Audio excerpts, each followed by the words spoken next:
Ele para a igreja. Você é o pastor, daqui o pastor enxerga bem, para ninguém ficar sozinho. Ajuda ele aí, vai ouvindo aqui. Capítulo 3, versículo 14 ao versículo 21. Eu tenho essa oração como uma oração absurda de Paulo. Quando Deus me levou a refletir, tem muitas mensagens. A gente vai pregando aqui quarta-feira, a gente tem mensagem separada. Dá para pegar uma mensagem daqui, eu já preguei. Mas Deus falou, não, é essa aqui justamente é a que eu não tinha. É interessante como Deus ele nos tira da nossa zona de conforto, para nos revelar aquilo que de repente não entendemos. Em um determinado momento nos leva a entender, quando é necessário. Diz assim o versículo 14: por causa disso me ponho de joelhos perante o Pai de nosso Senhor Jesus Cristo, do qual toda a família nos céus e na terra toma o nome, para que segundo as riquezas da sua glória vos conceda que sejais corroboradores com poder pelo seu Espírito no homem interior, para que Cristo habite pela fé no vosso coração, a fim de, estando arraigados e fundados em amor, poderdes perfeitamente compreender com todos os santos qual seja a largura, o comprimento e a altura e a profundidade, e conhecer o amor de Cristo, que excede todo o entendimento, para que sejais cheios de toda a plenitude de Deus. Ora, aquele que é poderoso para fazer tudo muito mais abundante, além daquilo que pedimos ou pensamos, segundo o poder que em nós opera. E esse glória na igreja por Jesus Cristo em todas as gerações, para todos sempre. Amém. Oremos assim. Pai querido, eterno Deus, nos colocamos diante de Ti, Senhor. Nos colocamos hoje na Tua presença. Nós já cantamos louvores, nós já oramos, Senhor. Mas agora é o momento de ouvirmos a Tua palavra, que é poderosa para mudar trajetórias, poderosa para tocar nossos corações, poderosa para cumprir os Teus desígnios, nos revelar aquilo que não ouvimos e nem entendemos ainda. Assim eu te peço, Senhor, para a honra e glória do Teu nome. Fica à vontade aqui neste lugar. Traz toda a mente, todo o pensamento cativo à Tua presença, para que possamos ouvir e entender a Tua palavra. Sabemos que temos necessidades, sabemos que nós criamos expectativas naquilo que o Senhor vai falar ou não no culto, mas de uma coisa eu tenho certeza: a Tua palavra não volta vazia. O Senhor irá operar, irá cumprir a Tua vontade aqui neste lugar. Assim nós oramos, te agradecemos, repreendemos toda ação contrária à Tua, repreendemos todo espírito contrário ao Teu, Senhor, toda força, seja qual for, que queira atrapalhar, intervir, nós repreendemos no nome que é sobre todo nome, no nome poderoso de Jesus. Opera, Senhor, e trabalha no nosso meio. Assim nós te oramos e te agradecemos. Amém e amém. Podem sentar, mas glorificando, exaltando o nome do Senhor. E se algum irmão pensar em dormir, tu dá uma catucada nele, dá uma cotovelada nele, santa, para ele acordar, porque Deus quer falar conosco aqui nesta noite. Se não, tu falar para ele, meu irmão, deixa para dormir em casa. Se chegou na casa do Senhor, fica ligado, porque Deus quer falar aos seus filhos. Meus irmãos, carta aos Efésios é uma carta que Paulo escreve quando ele está na cadeia. Paulo está preso quando ele escreve aos Efésios. Na segunda viagem missionária de Paulo, Paulo passa em Efésios, e ali ele abre uma igreja, ali a igreja se inicia a partir da sua segunda viagem missionária. Na terceira viagem missionária de Paulo ele para ali, fica mais ou menos 3 anos naquele lugar. Paulo prega o evangelho cresce, o poder de Deus é algo tremendo, é algo notório na cidade de Efésios. E Paulo vai escrever justamente aos Efésios, quando ele está preso, ele vai escrever. É interessante que carta aos Efésios é uma carta, apesar de ele estar na prisão, ele vai falar se intitular embaixador em cadeias em algum momento da sua carta. Ela é uma carta, uma epístola para o mundo inteiro, para o judeu, para o gentil, para o marido, para a mulher, para os pais, para os filhos, para os servos dos senhores. Paulo está incentivando a igreja, os Efésios. Capítulo 1 da carta de Paulo vai estar orando por iluminação.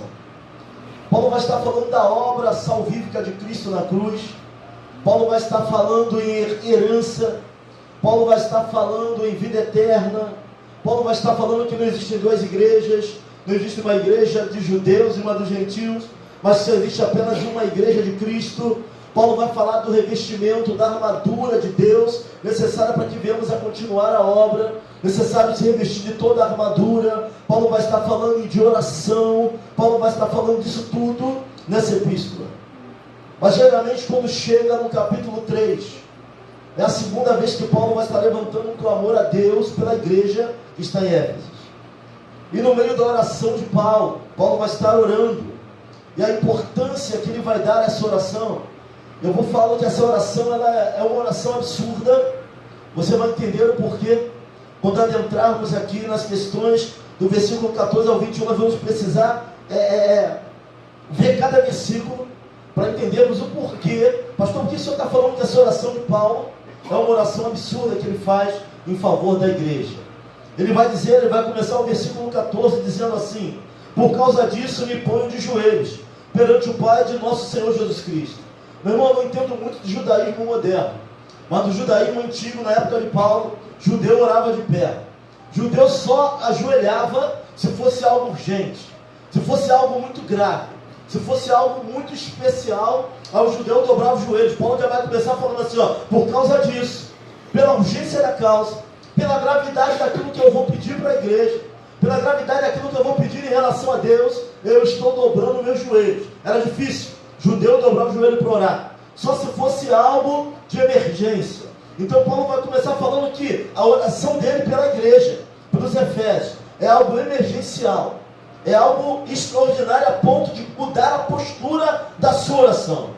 Talvez eu não sei qual seja a sua causa nessa noite, mas tem pessoas que vão precisar mudar a postura da oração.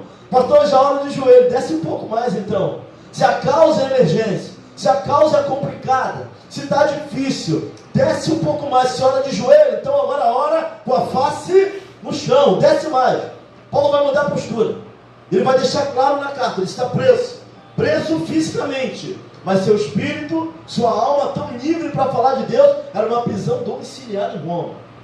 Está preso em Roma. Podia receber visita, podia escrever, vai mandar a carta através de um colaborador para que a carta chegasse até a igreja. Ele vai falar para a igreja que está ali em Éfeso: olha, por causa desta causa, eu me coloco de joelhos.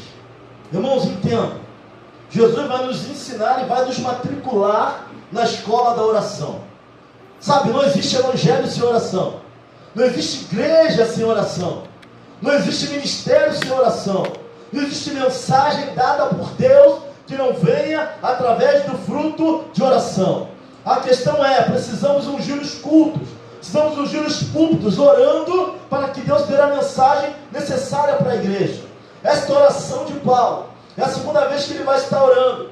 Paulo agora está orando por capacitação. Se na primeira oração dele no capítulo 1, ele vai orar por iluminação, ele vai estar dando entendimento, ele vai estar dando a palavra. Agora no capítulo 3, Paulo está orando para que Deus venha capacitar a igreja, para que Deus venha derramar poder sobre a igreja que está em Éfeso. E essa capacitação não é conhecimento, não é eloquência, é poder de Deus sobre a igreja, através da oração. Paulo vai se colocar de joelho. Que causa é essa, pastor? Que Paulo está dizendo: capacitação da igreja, poder sobre a vida da igreja, presença de Deus sobre a vida da igreja, senhorio de Deus sobre a vida da igreja. Se não houver poder sobre a igreja não resiste às lutas e guerras que estão sobre ela. Paulo vai dizer: por causa disso, para que haja poder sobre a igreja, para que haja capacidade sobre a igreja. Capacidade para quê? Vamos entrar nisso. Qual é a causa que leva Paulo a mudar a sua postura de oração? Que leva Paulo a mudar a sua forma de orar? Que leva Paulo a entender que esta causa era uma causa urgente. Derramamento de Deus, de poder sobre a vida dos habitantes da igreja que estava em Éfeso. Paulo vai continuar o versículo 15 dizendo: do qual toda a família, a voz vai falhar, irmãos, esquenta não, do qual toda a família nos céus e na terra toma o nome.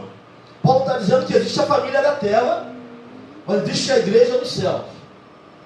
Ele está transcendendo, ele está não falando mais, falou, o nome pelo qual eu chamo, o nome pelo qual eu oro, ele vai dizer, a qual toda a família, tanto na terra como nos céus. Que família ele está dizendo? Da família de fé. Tem família de fé na terra, e tem família de fé nos céus. É que a nossa mente, a nossa visão, às vezes não passa nesse mundo. Mas Paulo, na oração de Paulo, ele está transcendendo. Ele está falando só da igreja terrena.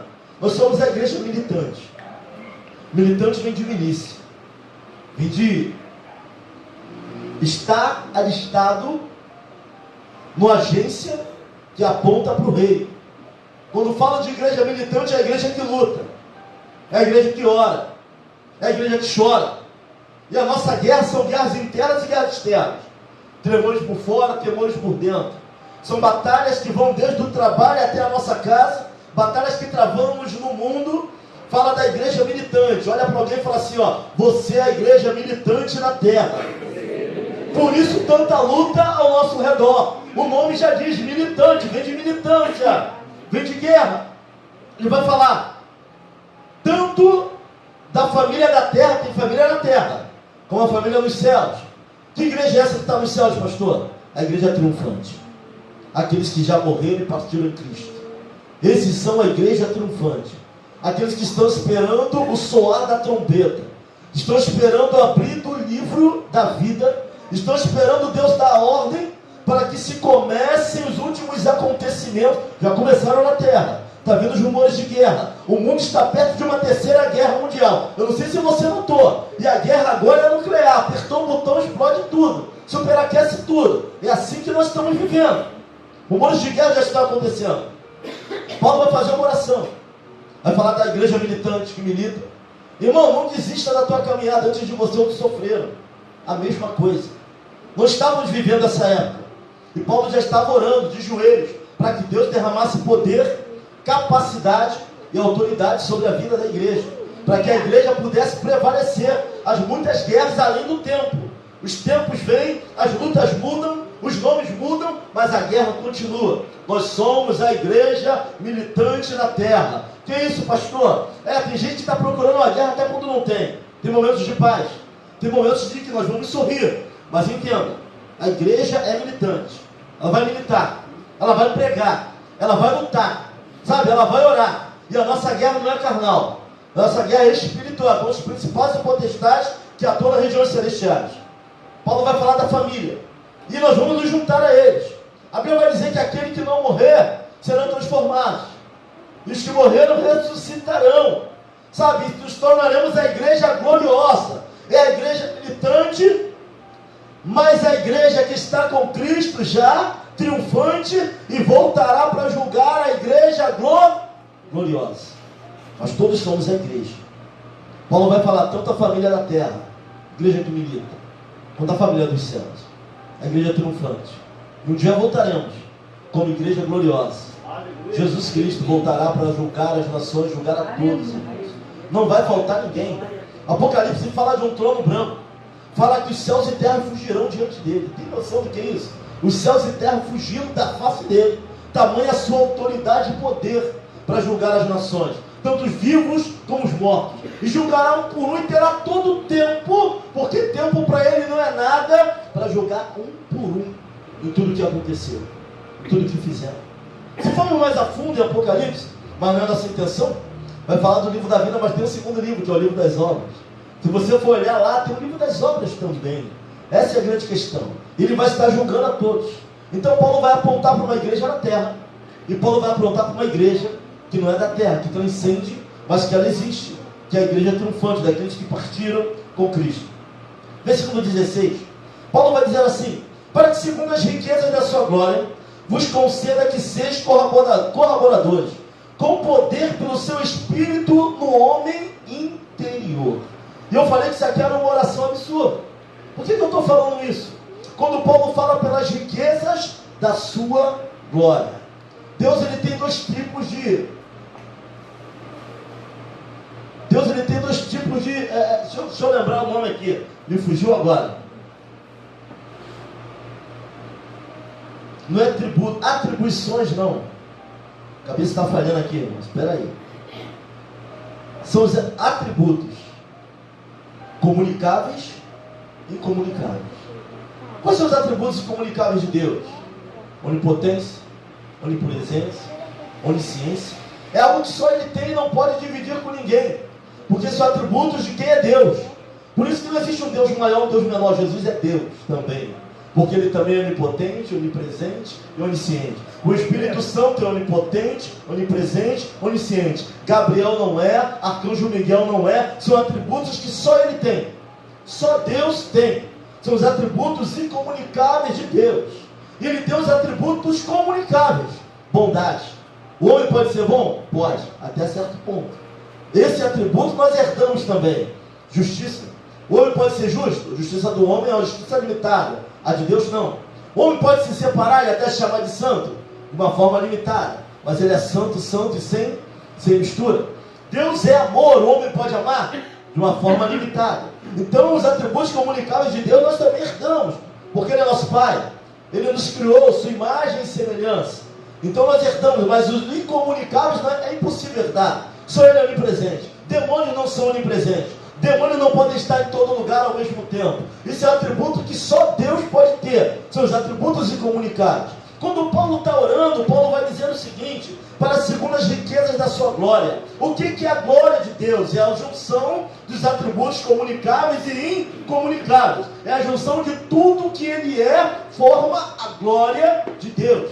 Paulo está dizendo: Senhor, opera sobre a igreja com toda a sua glória, com todos os seus atributos, comunicáveis e incomunicáveis. Trabalha no homem interior. Ele está falando, derrama poder sobre o homem interior, sobre o homem espiritual.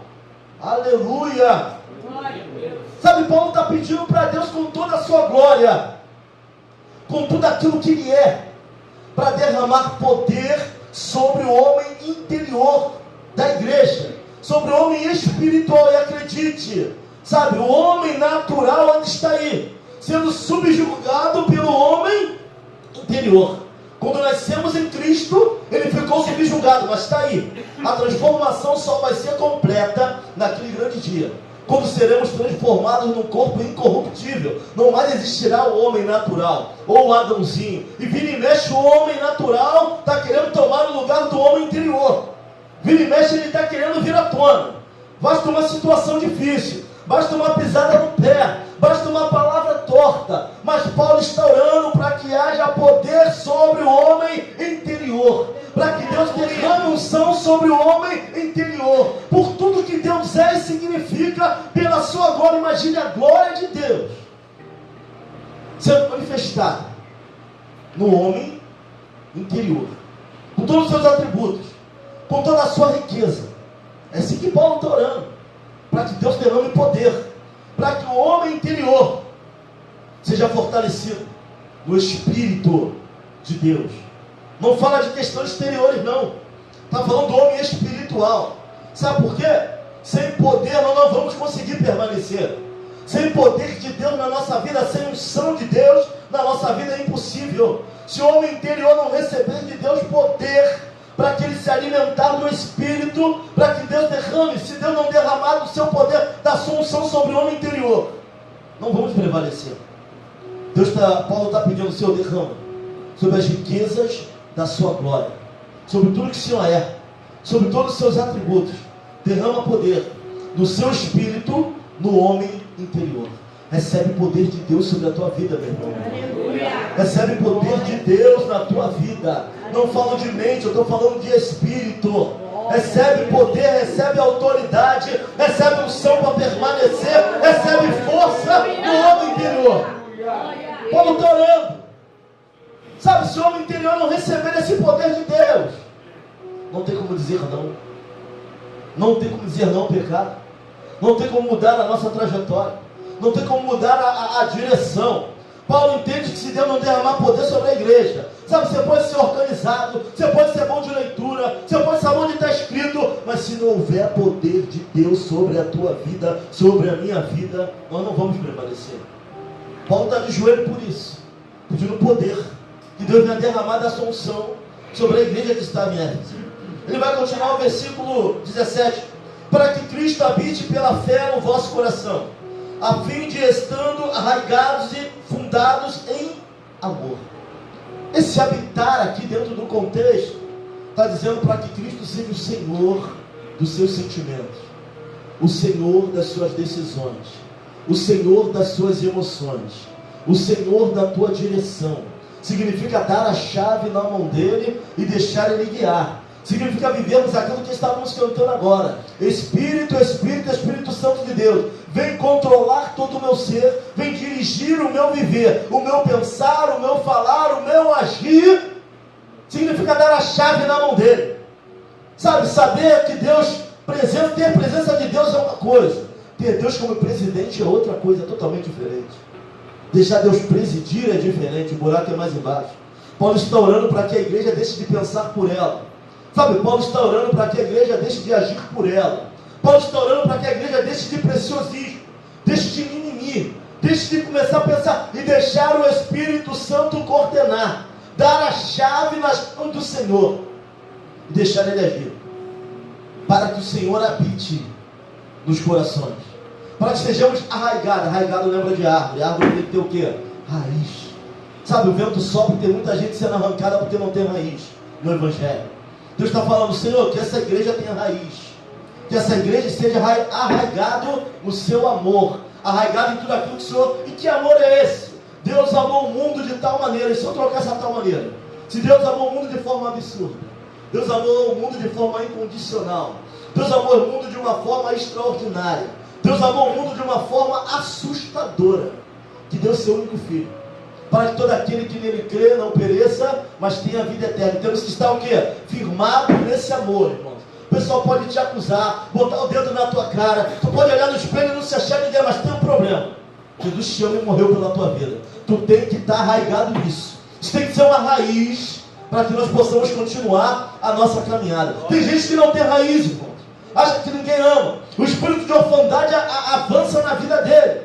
Sabe, o órfão não tem direção, o órfão não tem propósito, o órfão não sabe o que fazer, mas quem é filho, o pai direciona, tem propósito, tem direção, sabe de onde vem e sabe para onde vai. Tem que estar arraigado, tem que ter raiz no Evangelho.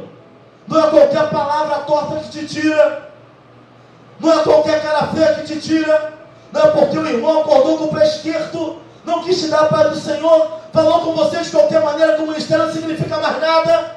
Paulo está orando para que a igreja tenha raiz no amor de Cristo, porque não foi pastor Claudemir quem te salvou, não foi diácono Fábio quem te tirou, não foi pastora Janice, foi ele. Raiz no arraigado e fundamentado. Quando fala de arraigado, fala de raiz. Quando fala fundamentado, fala de edificação. Lembra dos dois fundamentos? Edificados. Edificados. Olha para alguém e fala assim, meu irmão, fala para ele. A chuva vem e cai sobre todos. Você viu que os dois fundamentos? A chuva veio para quem construiu a casa na areia e veio para quem construiu a casa sobre o lugar que se é construído. A chuva veio, o vento bate em todo mundo. Bate no ímpio, bate no cristão, bate em quem serve a Deus, bate. A chuva vem para todo mundo, mas tem uma diferença. Quem está edificado, quem está arraigado, quem está fundamentado, a chuva passa e a casa continua de pé. Quem não está, a chuva passa e leva. Paulo está de joelho orando para que haja poder, com toda a riqueza de glória sobre a igreja, para que a igreja, para que o Senhor habite no coração da igreja, que Ele seja Senhor, senhorio, para que Ele presida no coração da igreja. Sabe, quando Ele preside, eu paro de achar. Quando Ele preside, eu paro de achar, irmão. É Ele que está dando a direção, não acho nada. Sabe, eu acho que foi para mim, não. Quando Ele preside, você para de achar. Ele vai confirmar se foi ou não. Quando Ele preside, a gente não vive de achismo, vive de certeza, vive de fé. Realmente Deus está falando, a gente para de achar. Não, pastor, mas eu acho. Ah, mas deu um sorriso, riu na minha cara, eu achei que riu. Quando Ele preside, nada disso importa. Quando Ele toma a chave, quando Ele toma a direção, isso não interessa. Nosso louvor é direcionado para Ele, nossa adoração é direcionada para Ele. Tudo que somos ou temos ou vemos assim, entendemos que vem dele também. Pode rir, pode falar o que for, mas se é para Deus, Deus vai receber. E quem falar pode acabar estéril igual Mical, porque rir da adoração de alguém que está entregando algo para Deus é perigoso. É perigoso, é Ele quem entra, é Ele quem vai pelejar por nós. Tem que estar preocupado com isso não. Paulo está orando para que a igreja entenda isso, para que a igreja viva isso. Eu comecei a orar para que a Ivete entenda isso, para que pelas glórias do Senhor, sabe, seja derramado o poder do Espírito no homem interior, que toda carnalidade caia, e o homem interior, sabe, a unção que vem do alto. Então eu não vou falar isso, a unção que vem do trono, a unção que vem do alto, derramado pelo trono, fortalece o meu homem interior. Faz uma pergunta aí para o teu espírito, pergunta como ele está, pergunta como está o homem interior, pergunta como está o homem e a mulher de fé que habita em você, a natureza que Deus colocou, porque quando nós morremos nele, ressuscitamos com ele também. Pergunta como é que está o homem interior. Paulo não está orando por questões físicas, Paulo está orando por questões espirituais, sabe, para que o homem interior prevaleça, para que ele se fortaleça, para que no poder da glória de Deus, irmãos, seja manifestado o poder e a autoridade no homem interior, para declarar, para orar pela tua casa, para repreender o que tem que repreender, para entender o que está acontecendo em sua volta, sabe, o homem natural tem falado muito, tem saído muito, mas a oração de Paulo não é essa, é para que Deus fortaleça o homem espiritual, aquilo que foi colocado de Deus em nossas vidas. Glória a Deus. Claro que essa transformação não vai ser completa na terra, só naquele grande dia. Transformados seremos. No homem espiritual ele irá realmente reinar em nós de uma vez por todas. Paulo vai continuar a sua oração. Eu falei que a oração de Paulo não era uma oração simples que ele está fazendo pela igreja. Ele vai continuar. Versículo 18: podeis perfeitamente compreender com todos os santos, podeis completamente compreender, que alguns ainda não compreendem, qual seja a largura, o comprimento, e a altura e a profundidade. De quê? Desse amor. Ele vai falar a largura, a altura, o comprimento e a profundidade. Ó,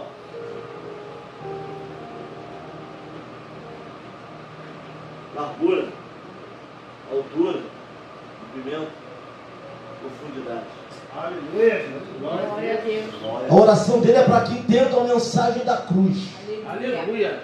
A oração dele é para que entendam a largura, a altura, o comprimento e a profundidade desse amor, do Deus que se esvaziou da sua glória para morrer em nosso lugar. Eu não sei qual é o teu sentimento nessa noite, mas a Bíblia vai dizer que nós somos como meninas dos olhos de Deus. O problema é que eu não me vejo assim, o problema é que eu não entendo assim, o problema é que eu não entendo a herança é embaçada. Nós somos co-herdeiros com Cristo em tudo aquilo que Ele vai herdar, nós vamos herdar também. Pergunta para alguém assim: tu tem noção do que é isso, meu irmão? Estamos presos em questões desse mundo, mas o fato é que a glória de Deus, a bênção de Deus para a nossa vida transcende as questões desse mundo. Ele ora para que a igreja entenda o amor de Cristo. A cruz vai revelar as duas faces: justiça e amor. Qual seja a largura, a altura, o comprimento e a profundidade. A oração de Paulo é para que o Senhor abra os olhos da igreja que está em Éfeso, para que Deus derrame poder de entendimento. Sabe, quando nós falamos de amor, irmãos, sem poder você não consegue amar. Sem poder na nossa vida, eu não consigo amar aqueles que me traíram, aqueles que me apunhalaram, aqueles que testam a nossa confiança e paciência. Para amar é necessário poder. Sem poder a igreja não ama. Aqueles que te decepcionaram, aqueles que foram contra a sua confiança, como amar? Como perdoar se não ama? Como vai amar se não tem poder de Deus sobre a nossa vida? É impossível o homem por si só passar por isso. Ouvi um testemunho: um assaltante matou a filha do servo de Deus. Ele relutou por anos, mas Deus falou: vai lá e prega para ele na cadeia, vai lá e prega para ele na cadeia. Anos lutando sem poder de Deus. É impossível tal nível de perdão. Paulo está orando para que a igreja receba poder para aprender o que é o amor de Cristo, de fato. Sem poder não dá para perdoar o irmão que virou a cara, o irmão que nos traiu, o irmão que nos decepcionou. Sem poder não dá para perdoar nem os nossos irmãos, muito menos aqueles que são de fora. Sem poder é impossível. Sabe o que acontece com esse homem? Ele começa a pregar para aquele jovem na cadeia, anos ele visitando, e o jovem nunca entendeu por que ele ia sempre visitar, por que ele era tão paciente com ele. E um certo dia o jovem pergunta: o que o senhor ainda insiste em mim? Vem pregar, vem aqui me visitar, por que o senhor faz tudo isso? Ele falou: você é o jovem que tirou a vida da minha filha, eu sou o pai daquela menina que você matou, mas eu ganhei um filho para a honra e glória do Senhor. Sem poder, como é que faz isso? Como é que abraça alguém que está todo sujo na rua, sem poder de Deus sobre a vida da igreja? Como é que sai para evangelizar sem poder de Deus, irmãos? Como é que prega sem poder de Deus?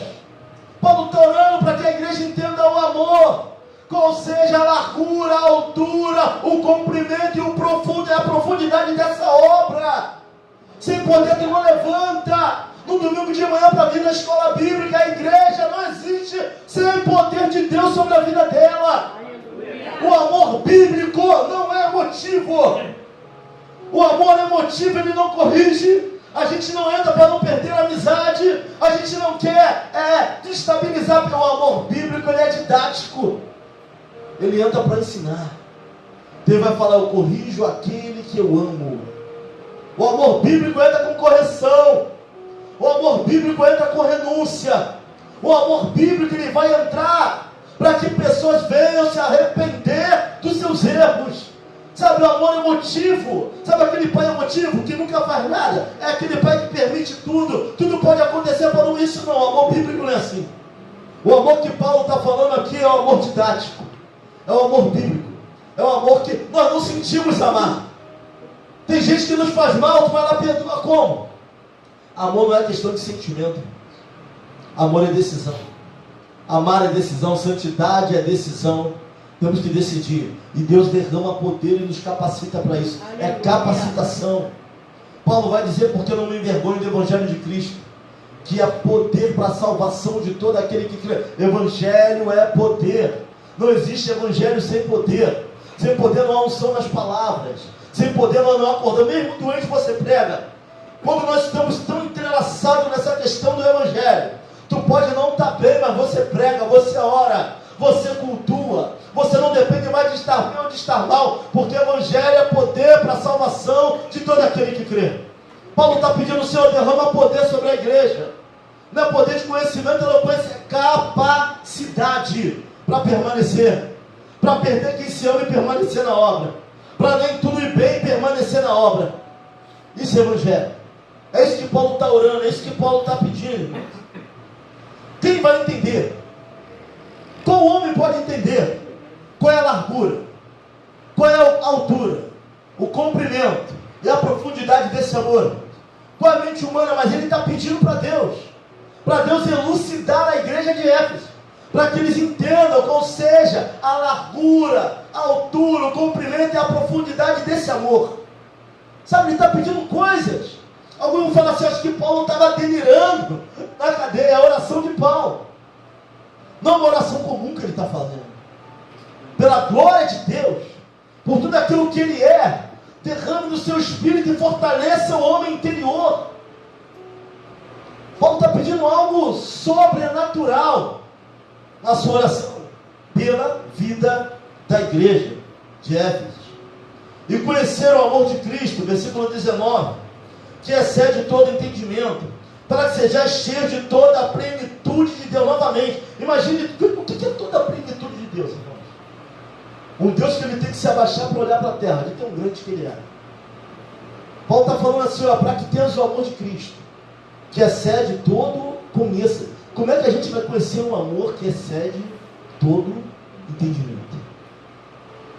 Quem vai conhecer uma coisa que excede aquilo que o homem entende? Mas através do Espírito de Deus. Paulo está orando para que isso seja derramado sobre a vida da igreja. Poder de Deus sobre a vida da igreja. Sem poder é impossível amar. Sem poder é impossível perdoar. Sem poder é impossível entender.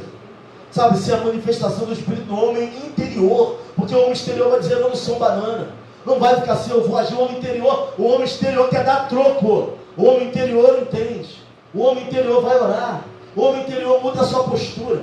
Paulo vai dizer, me fiz fraco para ganhar, me fiz forte para ganhar os fortes, me fiz fraco para ganhar os fracos. É só o homem espiritual pode entender essas coisas. Pastor, o senhor está pregando porque o senhor não entende o que eu já vivi.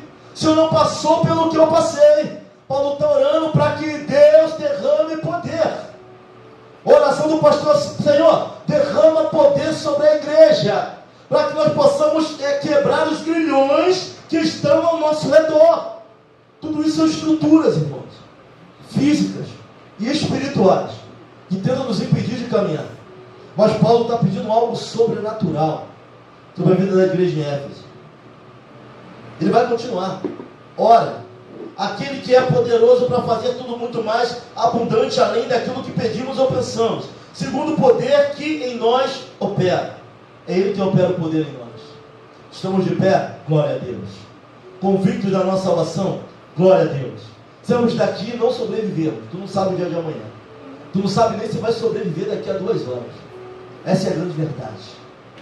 Mas toda a honra, toda a glória seja dada ao Senhor. Sabemos por onde nós vamos. Precisamos entender isso, irmãos. Pelas riquezas da glória de Deus, que Deus traga esse entendimento, dessa largura, dessa altura, desse comprimento, dessa profundidade, sabe? Não troque o que Deus tem na tua vida por um prato de lentilha. Não troque a sua herança por questões momentâneas desse mundo. Não troque. Vamos entender esse amor. Para entender isso, tem que haver poder de Deus sobre a vida da igreja. A este glória na igreja, por Jesus Cristo, em todas as gerações, para todos sempre. Amém. Uma oração absurda que Paulo está falando. Para que Deus derrame por todas as riquezas da sua glória, dos atributos comunicáveis e incomunicáveis, por tudo aquilo que Ele é, que fortaleça o homem interior, o homem espiritual da vida da igreja. Pastor, qual é a nossa oração dessa noite? Nós temos 15 minutos para orarmos, que pelas glórias da sua riqueza, pelas glórias da sua riqueza, fortaleça o nosso homem interior. Aleluia. O homem espiritual não desiste fácil, não, irmãos. Pelo contrário, é o homem espiritual que nos mantém. Pelo homem natural, alguns já teriam desistido há muito tempo. Pelo homem natural, não estariam aqui nesse culto de oração. O homem natural quer parar. O homem natural quer descanso. Pelo homem natural, a gente não perdoaria ninguém, nem daremos a paz do Senhor para alguns que aqui estão. Mas Deus fortalece o homem espiritual. O Senhor, quando habita em nós, nós temos a mente de Cristo. Que tem a mente, não somos mais guiados pela nossa mente. Nós até sentimos, mas aquilo que vai prevalecer é a vontade do Senhor na nossa vida. Sabe, perdão não é sentir. Perdão dói. Perdão nos quebra. Perdão é renúncia. Perdoar é recuar. Perdoar é renunciar a você mesmo. Perdoar é renunciar ao teu eu e à tua carne. Perdoar não tem nada a ver com sentir. Tem a ver com o poder de Deus para tomar a decisão certa. Porque é bíblico. Perdoar é obedecer a palavra. E nem sempre obedecer a palavra tem a ver com sentir. Eu acordo 6 horas da manhã, você acorda 4 e pouca para trabalhar, e tem um domingo e você levanta para vir aprender, porque entende, não é sentir, é obedecer, é viver o Evangelho. Amar não tem nada a ver com sentir, irmão. Por isso que Paulo está orando para que a igreja entenda qual seja a largura, a altura, a profundidade. Alguns não entendem a cruz de Cristo, a mensagem da cruz. Paulo está orando para que a igreja entenda. Eu não tenho como colocar isso na mente de ninguém, mas eu posso orar para que o Espírito fortaleça o homem interior, para que haja capacitação sobre a igreja, para não agir só nos dons naturais. Sabe, nós temos dons naturais, isso nos ajuda na obra, organização, sabe, comprometimento, ora para acabar um culto, são dons naturais que Deus já colocou em nós. Mas para continuar essa obra, vai ter que haver o fortalecimento do homem interior, do homem espiritual. É mais do que o dom natural, é poder de Deus para prevalecer. Sem esse poder nós não vamos continuar. E alguns vão entender esta noite o porquê da dificuldade da caminhada. Falta a presença, falta poder de Deus na nossa vida, seja na área emocional, sentimental. Deus pode derramar do seu poder sobre nós. Aleluia. Glória a Deus. A oração do Paulo é algo. Eu fiquei olhando para a sua oração e falei: Senhor, como é que eu vou orar para que as riquezas da sua glória, para que sejamos colaboradores pelo poder do Espírito no homem interior? O chamado é espiritual, irmãos. Chega de preciosismo, chega de mimimi. Sabe, para que a igreja cresça, vamos ser colaboradores desta obra, desse ministério. Pastor, o que é a igreja na terra, pastor? A igreja não é o céu, mas ela é a agência na terra que aponta para a vida eterna. Somos colaboradores de Cristo. E sereis minha testemunha. Versão original: meus mártires, se necessário for, morrerão pelo meu nome. É isso. E tem que ter poder de Deus para não negar, poder de Deus para não fugir, poder de Deus para levantar, poder de Deus para assumir o ministério que Deus colocou diante de nós, poder de Deus para ser chamado de cristão. Porque com a Bíblia na mão, lá fora, ninguém quer saber quem tu é, não quer saber o teu cargo na igreja. A primeira pessoa que queria pular numa ponte, passou você com a Bíblia, adivinha que eles vão mandar ir lá? Adivinha quem é? Não vai dar tempo de chamar pastor, não. Somos colaboradores desta obra. Fala para alguém assim: eu tenho que ter poder de Deus, irmão. Paulo vai orar. A oração e a palavra é o canal. É o canal. Paulo está falando: Senhor, pelas tuas lutas, pela tua glória, fortalece a igreja de Éfeso. Talvez esteja faltando dessa liderança, esse tipo de oração. Fortalece os ministérios. Derrama do teu Espírito no homem interior da igreja, Senhor. Fortalece, capacita, derrama do teu Espírito, da tua graça, da tua misericórdia. Sabe, as nossas incapacidades, o Senhor pode nos capacitar para cuidar da nossa casa, para declarar dentro da tua casa, para declarar no teu quintal que aquele lugar pertence ao Senhor, para declarar no meio da tua família, independente do caos. Quando há poder e capacitação do alto, não somos mais nós. Pastor, sou eu sozinho na minha avenida. Basta um crente para mudar toda a realidade do lugar. Aleluia. Cheio da presença, cheio do Espírito. Um cristão que deixa o Senhor presidir. Que não eu tenho a presença, mas Ele preside. Ele preside, eu tenho um chamado, mas Ele preside. Sabe, eu tenho um talento, mas Ele preside o talento. Ele é o presidente, é Ele quem preside. Ele tem a chave, Ele tem o governo. É Ele quem manda. Porque isso aqui é tão sério, irmãos, que nós estamos falando, que até para nos mudar do lugar em que moramos, tem que orar a Ele. Sabe, uma pessoa falou para mim: pastor, o senhor tem uma casinha lá em Unamar, e a impressão que eu tenho é que o senhor vai deixar a gente e vai morar lá em Unamar. Falei: eu não posso deixar o ministério, porque eu não presido a minha vida. Nem para morar em Unamar, nem em Cabo Frio, é só se Deus mandar ou permitir. Porque quem faz isso se arrebenta todo. Quando Ele preside a nossa vida, irmãos, tudo que fazemos tem propósito. Ele que preside. Sabe, a oração que Paulo me ensinou muito. Eu vou dizer que ele estava preso, Paulo está delirando. Como é que vai pedir isso tudo? Plenitude do Espírito no meio da igreja, em toda a sua plenitude, é tão grande. A gente não consegue alcançar toda a plenitude de Deus. Mas que o poder de Deus venha nos capacitar, irmãos. Que o poder de Deus venha nos tirar de onde estamos, sabe? Tem que ter poder, sem poder não vai não, Jacob Monteiro. Sem poder a gente não tem força para aprender. Sem poder de Deus não tem força para amar, para perdoar. Sabe, ficar comendo esse negócio correndo a gente anos e anos. Mas que haja poder para entendermos que o amor de Deus, Ele é suficiente. Ele vai nos preencher. Ele vai tirar tudo aquilo que está faltando. Sabe, jovem? Esse vazio no teu coração. Os jovens têm uma fase da vida que fica um vazio. Eles têm família. Deus dá emprego. Deus abre portas. Tem pai, tem mãe, mas vive um vazio. Mas nessa noite vai ser derramado o poder de Deus para preencher até esse vazio. Se sentir amado, se sentir acolhido, entender quem você é. Não tem que procurar nada fora quando você já tem dentro. Sabe, até poder para isso Paulo está pedindo, para Deus, para a igreja de Efésios. E velho, vamos buscar em Deus poder. Poder para permanecer à disposição, para cumprir aquilo que Deus tem na nossa vida, para cuidar da tua casa, para cuidar da tua família, para se manter de pé, para ver além do que os olhos físicos podem ver. Estou numa guerra danada essa semana, irmãos. Mas eu entendo, vou orar, Senhor, pelas tuas muitas, pelas riquezas da tua glória. Fortalece o meu homem interior, fortalece o homem espiritual que o Senhor colocou aqui. Para tocar, para louvar, para engrandecer, para não se desviar dos caminhos. Para dizer não ao pecado, tem que ter poder de Deus sobre a tua vida. Evangelho sem poder não é evangelho. Cristianismo sem poder não é, vem com poder. Sabe, o reino do Senhor não é só palavra, mas é poder. Poder. A palavra libera o poder. Poder sobre nós. Poder para dizer não. Poder para decidir. Poder para tomar atitude, por pior que ela seja. Poder para recuar. Poder para amar.